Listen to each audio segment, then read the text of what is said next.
Jadi masyarakat itu mengidentifikasikan ulama itu dari pakaian, bukan dari ilmunya.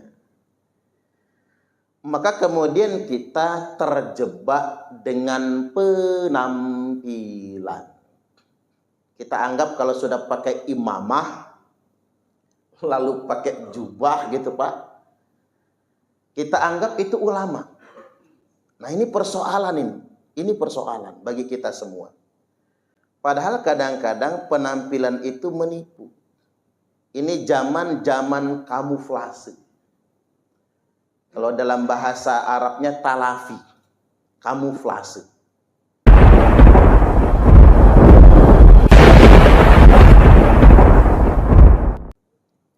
Dari sabda Nabi sallallahu alaihi wasallam, sayati zamanun ala ummati, akan datang suatu zaman di tengah-tengah umatku, la ya'rifunal ulama'a illa bithaubin hasan. Mereka tidak mengenal ulama kecuali karena pakaian yang bagus saja. Wala ya'rifunal qur'ana illa bisautin hasan. Mereka juga tidak mengenal Al-Qur'an kecuali karena suara yang bagus saja. Wala ya'budunallaha illa fi syahri Ramadan. Dan mereka tidak tekun beribadah kepada Allah kecuali hanya pada bulan suci Ramadan saja. Sederhananya akan tiba suatu zaman di mana ulama diidentifikasikan hanya dari penampilan. Al-Quran tinggal perlombaan, dan ketekunan ibadah kesolehan hanya pada bulan Ramadan saja. Nah ini peringatan dari Nabi untuk kita pasca bulan suci Ramadan ini. Poin yang pertama, la ya'rifunal ulama'a illa bithaubin hasan. Mereka tidak mengenal ulama kecuali karena bajunya saja. Jadi masyarakat itu mengidentifikasikan ulama itu dari pakaian, bukan dari ilmunya. Maka kemudian kita terjebak dengan penampilan. Kita anggap kalau sudah pakai imamah, lalu pakai jubah gitu Pak, kita anggap itu ulama. Nah ini persoalan ini. Ini persoalan bagi kita semua. Padahal kadang-kadang penampilan itu menipu. Ini zaman kamuflase. Kalau dalam bahasa Arabnya talafi, kamuflase. Kalau kata wong Palembang, waluyo. Ada yang namanya waluyo nggak Pak? Nggak ada ya. Waluyo, wajah lugu, ati buayo. Ini waluyo Palembang nih. Nek waluyo Jawa ya bagus. Kita terjebak dengan penampilan. Penampilannya malaikat, dalamnya setan. Penampilannya Islami, tapi kelakuannya caci maki. Hati-hati. Apalagi di zaman media sosial ini kan, yang tampil di medsos dengan kenyataan berbeda. Makanya ada pantun generasi milenial itu. Pantun yang populer 5-10 tahun yang lalu. Dari mana datangnya cinta? Dari Facebook turun ke WA. Dari mana datangnya kecewa? Pas ketemu mukanya beda. Jadi kita tertipu oleh penampilan yang tampak di foto profil dan lain sebagainya. Nah ini zaman, hati-hati dengan orang yang mengidentifikasikan dirinya sebagai ulama, padahal tidak punya kapasitas sebagai ulama. Nabi sallallahu alaihi wasallam bersabda, abghadul ibad ilallah hamba Allah yang paling dibenci itu adalah man kana taubuhu khairam min amali. Orang yang pakaiannya lebih istimewa daripada kelakuannya. Ang takuna thiyabuhu thiyabal anbiya wa amaluhu amalal jabbarin. Di mana pakaiannya pakaian kenabian, tapi kelakuannya kelakuan preman. Orang nyebutnya apa? Preman berjubah. Ini hadis Nabi, Bapak Ibu. Ang takuna thiyabuhu thiyabal anbiya. Akan datang masa itu di mana orang menggunakan jubah kenabian, gamis kenabian, peci kenabian, imamah kenabian. Wa amaluhu amalal jabbarin, tapi kelakuannya kelakuan preman. Ya Indonesia ini salah satunya, Pak. Banyak preman-preman berjubah. Yang kadang-kadang mohon maaf, negara saja hampir kalah dengan preman.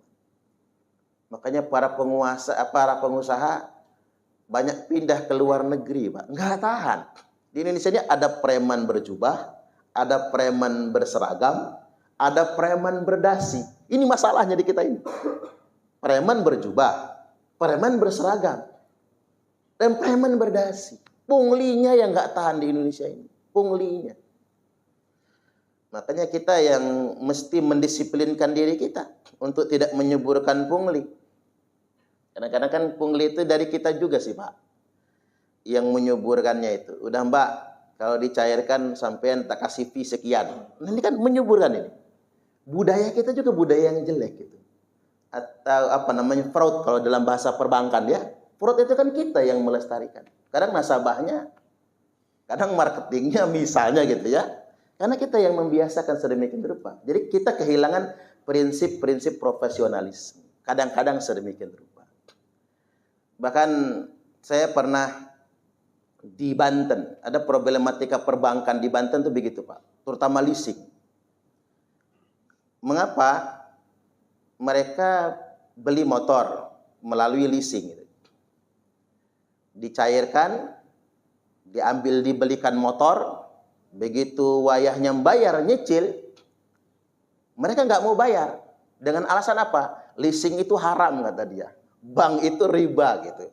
Lo kemarin waktu minjem gimana gitu.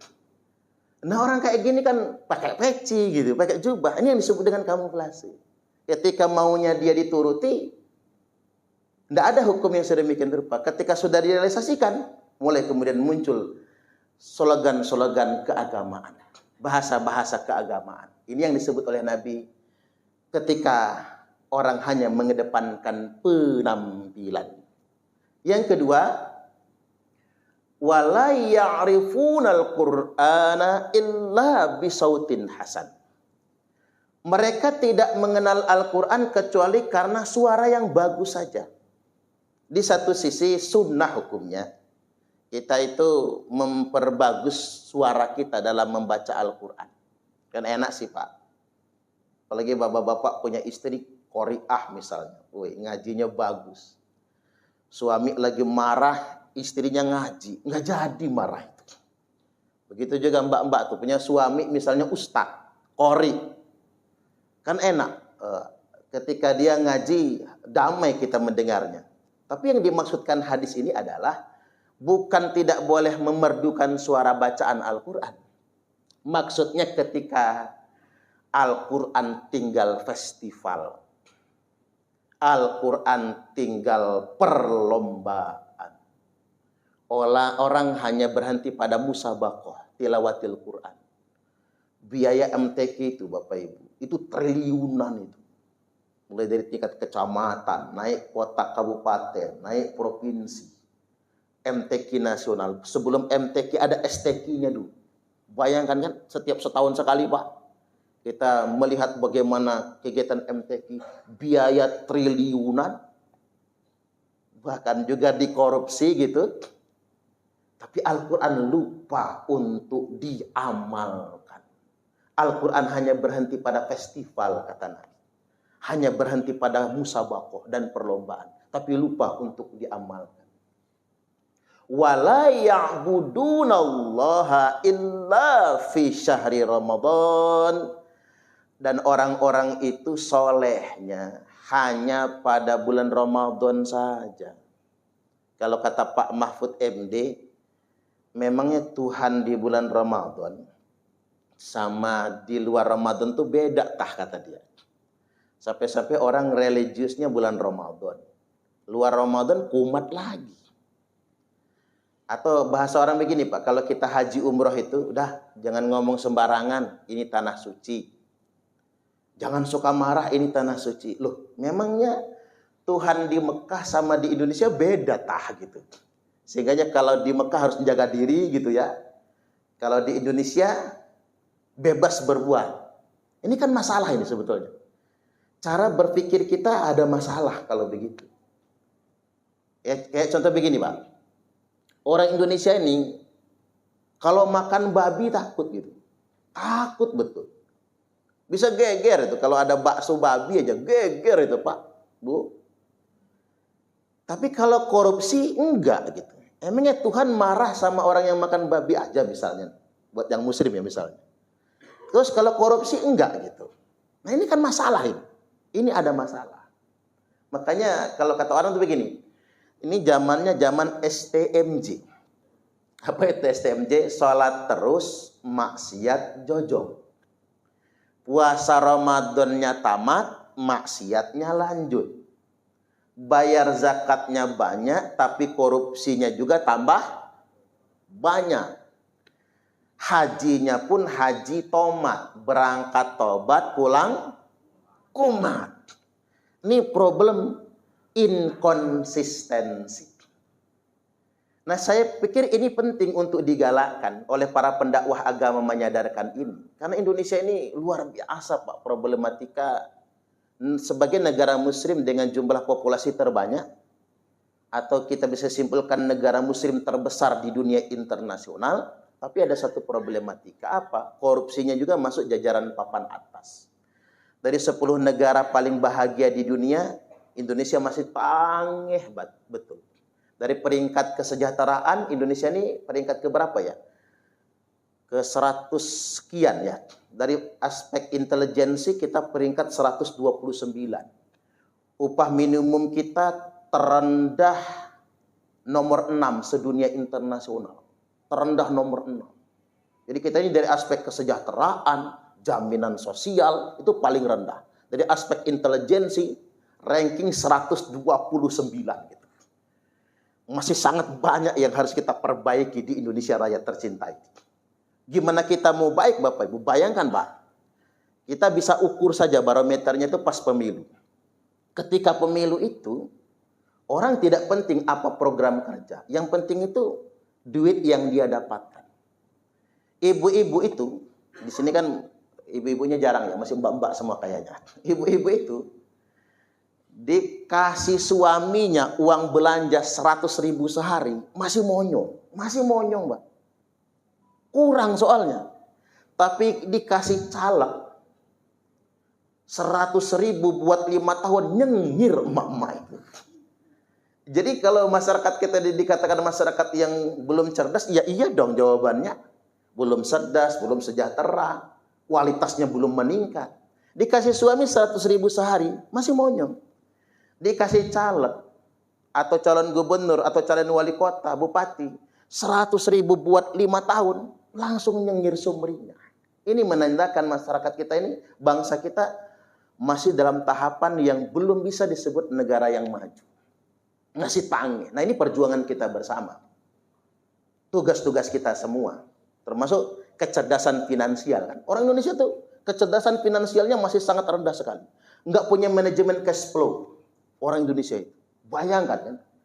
Baru saja kerja honorer Pak. Gaji 2,5 juta sebulan. Dikumpul-kumpul. Begitu sudah ngumpul sekian lama. Tiba-tiba dibelikan iPhone. Kan goblok ini Pak sebetulnya ya. Ini kan goblok sebetulnya. Ini orang Indonesia tuh begitu. Baru saja diangkat menjadi pegawai P3K misalnya. Baru saja jadi ASN. Gaji 4-5 juta sebulan. tiba-tiba ngambil mobil nyicil Avanza. Pantas kemudian ketika pegawai kita nggak melayani masyarakat, karena gajinya habis untuk cicilan mobil. Ngumpulin duit banyak-banyak, bertahun-tahun nabung jadi karyawan BRI. Ketiba terkumpul, nikah, hajatan gede-gedean. Kalau cara di kampung tuh taruh 100 unit, kan begitu, atau nikah di gedung, utang kemana-mana, habis nikah utang banyak, tinggal dikontrakan. Coba bandingin sama orang Amerika dan Eropa yang katanya mayoritas bukan muslim. Mereka kalau nggak punya uang atau nggak punya uang banyak, ya sudah, nikah di gereja depan pendeta, ngundang 10-20 orang, habis nikah mereka bulan madu ke Bali. Nah, orang Indonesia itu tidak, yang penting habis duit banyak, biar tekor asal kesohor. Kue putu buatan cek gaya, awak buntu banyak gaya.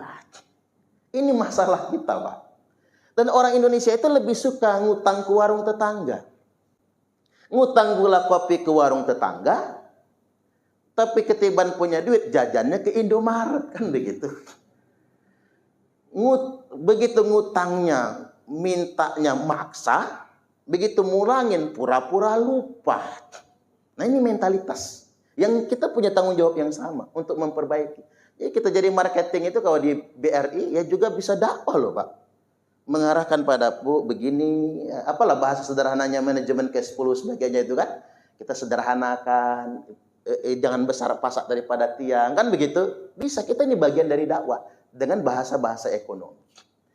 Kami adalah Laskar Sabilillah, pecinta Wali Songo dan para anbiya, pewaris peradaban Islam di Nusantara, hingga berkibar bangsa Indonesia.